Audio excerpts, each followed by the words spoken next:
welcome to our pre-match press conference to preview our game against Brighton. We'll start off with Alan at Sky. Hi Sean, you okay? Hi. Good, thanks. How relieved are you, first of all, with the good news about Seamus Coleman, the injury not as bad as first feared? Yeah, I mean, it's still going to keep him out. It's still a ligament injury that needs sorting out, but it's not. Obviously, everyone feared it was his ACL, and it's not, so that's good news, and good news for him. Do you think he'll be back this season? I doubt it. I don't think so, no. Right. You've talked before about making things happen and taking responsibility in matches. How much did you think it was a big step forward, that performance at Leicester, particularly with the 23 shots on goal? Yeah, I mean, it's a quality of performance that we want to build, and we've done somewhat in certain games, particularly when we first got here. The Arsenal game was a good sign of that. So it's in there. It's the consistency that I've been searching for, and I mentioned that in the media the last couple of weeks after a couple of performances when we stepped away from it, or pockets of performances actually, because I thought, I'll reference it again, I thought the Newcastle game, for a large part of that game, we played very well, but once he went away from us, then we never retrieved it, never got close to retrieving it. Whereas Leicester performance was a mixture of what we want: good energy, good detail, apart from the mistakes for the goals obviously, but I mean good detail in general, good attacking detail, and we looked a real threat constantly through the night, and I was very pleased with the team performance. A lot of focus of course on Dominic, Calvert, Lewin. Now that he's back, in his words, he's getting better and better. Are you seeing that too, and is that something that obviously we should expect given the lengthy layoff that he's had? Well, you can't expect it. You never know. Players come back from injuries in different ways, but the goal was to get him to come back at a fitness level that could handle the Premier League, which he's shown he is doing. And I thought he put in a real good physical shift, but some of his quality. Found a goal, obviously, from the penalty spot, but his movement to get there, movement on another chance that went away from him, but I want him in there. Not bothered if they miss, that's part of the game, but it's getting in there. And he looked freer. Since I've been here, that's the freest I've seen him. Just in his physical presence and the way he was running, and that's a good sign. But he's been training very well as well, and it's been very frustrating for him, very frustrating for us.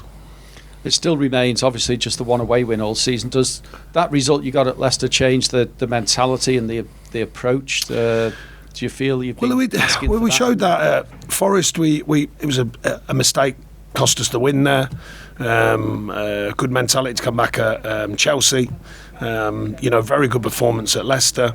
These are all signs that it's correcting itself, but we've got to continue. 4 to go, and we've got to make sure that we're taking every game with that kind of commitment to the cause, but not just the physical commitment, the detail in the performance. Some of the passing and movement was good. Some of the chances created was obviously you've mentioned already the amount of chances, but also the quality of chances, and I think that shows a strong sign of the team getting back to where we want it to be after a drop-off.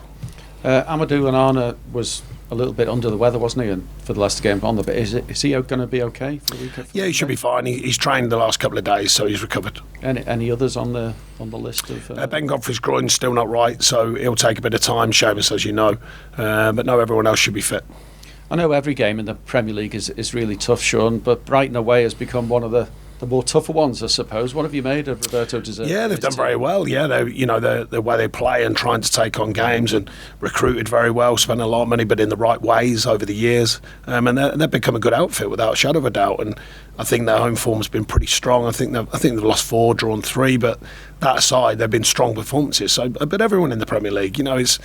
Like I said, when you're down looking up, everything seems different, and we've got to make sure that we take away that feeling and focus on our performance like we did at Leicester, because that was about us. It wasn't about Leicester, it was about us taking it on, and that's a thing we've been trying to get the players to really grasp, and to grip hold of games by going about their business in the way we did at Leicester. Not easy when you're playing good sides. High stakes, lots of pressure. You're still enjoying every minute of being a Premier League manager? High stakes and lots of pressure. That's it. That's Premier League. That's any management, by the way. Not just Premier League. That's any management. But in Premier League, you're under focus all the time.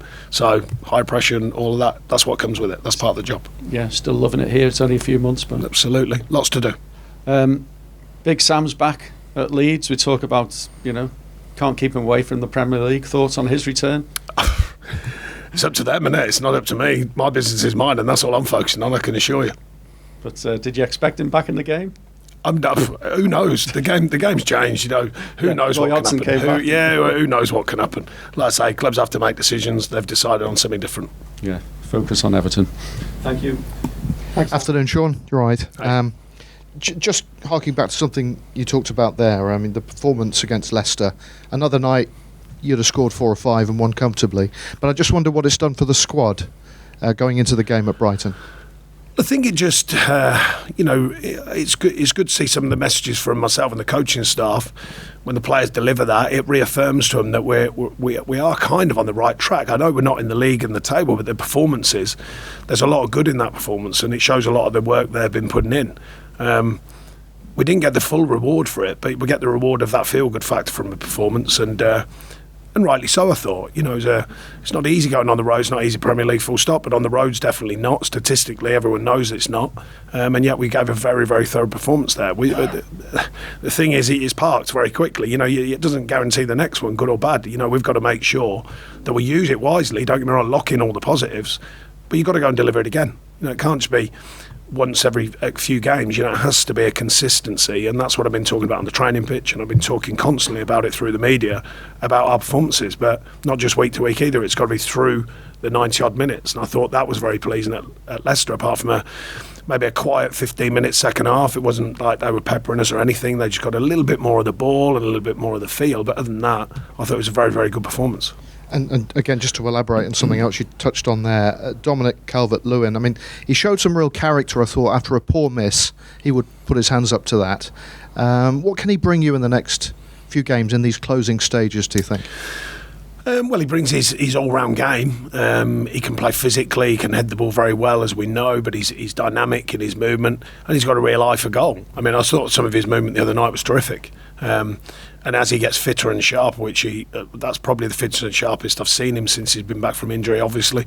And he felt right about it, and that's always a good thing when the players feel right about their performances. So we want him to bring everything he's got, because it's going to be needed. The team need everything that we've got all around.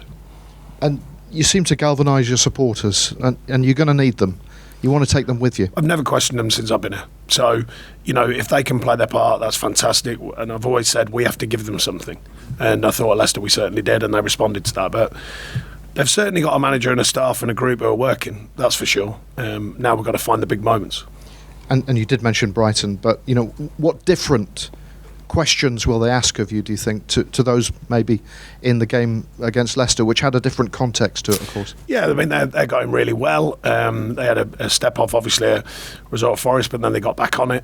They've got some very good players. They've recruited very, very well. They've got a nice dynamic about them, a good shape about them. And they've proved this season they're a very handy Premier League side, quite obviously. Like I say, that's part of the Premier League. We always allow the players to understand the opposition. Of course we do, tactically and all the things that we notice. But at the end of the day, it's clear-mindedness from me, about our players. Because when we do that, we can certainly be competing with everyone in the division. And I think we've got to take that mentality into it. It's going to be important over the next 4 games. Great, thank you. Thank you.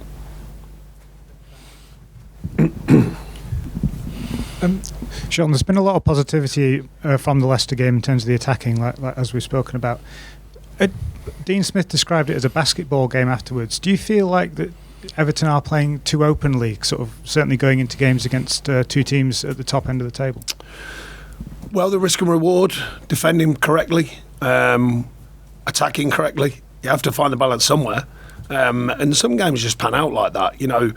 At Palace was completely the opposite. It was a very slow game, very methodical game for both teams. Maybe the atmosphere the other night, the intensity, the feel of it was brought on by the fact it was a big game for all concerned. So sometimes that can bring that kind of openness to a game. Other times it can stay really tight. You can't define every game until it actually starts operating, until the whistle blows and you see it in front of your eyes. You want to control your performances. But equally, Leicester are trying to win the game, we're trying to win the game, and you have to handle them games. And I thought we did overall, but we didn't get the full 3 points that we're looking for. Michael Keane's come in for some criticism from some quarters amongst the fan base, with goals going in at the end. Do you obviously still have faith in him? You're still putting him in the side? I have faith in all the players. We can only pick 11 though. So I have faith in all of them. At the end of the day, ups and downs of a footballer, ups and downs of a team, ups and downs of careers, it all goes into the melting pot. These are things that players have to work through, have to handle, goods, bads and indifference. I mean, a lot of noise grew in the Newcastle game. I thought he was probably our best player until the second goal. So, that's how it can change very quickly. But no, he's a very good player amongst many good players here. Sorting the best 11 at any given time, form related, to go out and perform. That's the key to it. That's what we're looking to do. Yeah, but you got sort of Conor Coady's not played a game since the end of February. What does he need to do to get back into the side? All the players need to keep doing what they're doing until we pick them. You know, you can only pick 11. And I made that clear to the players. I said, you can question me. I've got, happy to speak to you about it, but you can only pick 11 players. Everyone's got to stay fit, everyone's got to stay sharp, and everyone's got to stay committed to the cause. And that's what we're looking to do for when the team has to change or does change. Thank you. Thank you. Julie? Hiya. Hi. How do you keep those players happy that are on the bench? Because I know you've spoken previously that Ellis Sims came and knocked on your door and asked for some advice. Are some of those players doing that? Yeah, it depends. Some just want to have a chat about where they're at. Some want to have a chat about why they're not playing.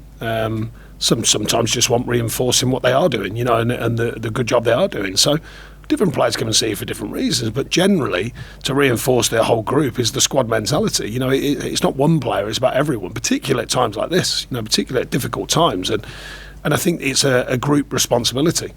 So when the players are out the side, we've said to them, already said to them, if you've got anything to say, we park it very early in the week, because then the rest of the focus is on the next game, or week, or if it's a couple of games a week. The point is it gets parked very quickly, early on, clear-minded, going into the next game. And I think that's really important. I think the players here understand that. That's all we're looking for them to do: stay fit, stay sharp, and make sure they're motivated, because the game can change very quickly. Whether it's injuries, suspensions, lack of form, or whatever. You have to be ready, because when your chance comes, there's no point in questioning it and they're not being ready to go and do the job. Against Leicester, there was only one substitution made, the forced one, because of Seamus's injury. What was the thought behind that? Why didn't anybody else come off the bench in that one? And did you always the team was operating in the manner that you want it to operate in. I thought, you end up thinking, didn't happen, but I thought there was only one team going to go on and win it on the night. That was my feeling. That was my opinion of it. So the team's operating in the right manner. Sometimes you've got to be careful, everyone presupposes, the stats on substitutes, not what you think, Stats on changing subs into games is not what you think. I know the stats, so therefore you've got to be careful. This final run, does it feel any different around Finch Farm, around the training ground, given, this is the last push? No, I think this... The news around here has always been big news, around Everton since I got here and before I got here. So that hasn't really changed. I think there's a positive mood in the camp. I think Leicester probably revived some of the fans who were maybe wondering and maybe worrying, and that kind of spirit that is shown and the belief in the performance. We can only do what we can do. So when there were some blows, we've got to give everything. And I think that Leicester was a good example. We still didn't get all 3 points, by the way, but the example of a performance was there. We have to go again. Simple as that. We've got 4 more. They're all big games. I think ever since I got here, must win has been every game, I think. So that's the way it is. They're 4 really, really big games, really, really important games. There was a lot of fuss about Jordan Pickford's water bottle. I don't know if you've seen it, about him having penalty stats on it. How much work goes into that, and are you surprised how much that's been discussed this week? No, because you got to fill a lot of space in the media, so something has to fill that space. At the end of the day, most teams, I can assure you, most managers, most teams are doing analytics, they're doing reviews, they're doing stats, they're crunching numbers. Everyone's doing it, and it just gets highlighted sometimes, but everyone's trying to get the inches, everyone's trying to get the next step forward. And we do plenty of that here as a staff, and the support staff, the analytical staff. The players know it, and actually sometimes it's how much you do give them, because there's a lot, so sometimes it's trimming it down to give them enough so they're informed, and not too much where it just becomes confusing for them. And in that case, it was just a literal thing. You do your stats and facts, you do your homework to increase the chances of success. Jordan used it wisely. Thank you. Good luck. Thank you. Thank you. Any further questions in the open section before we move on? No? Okay, thank you.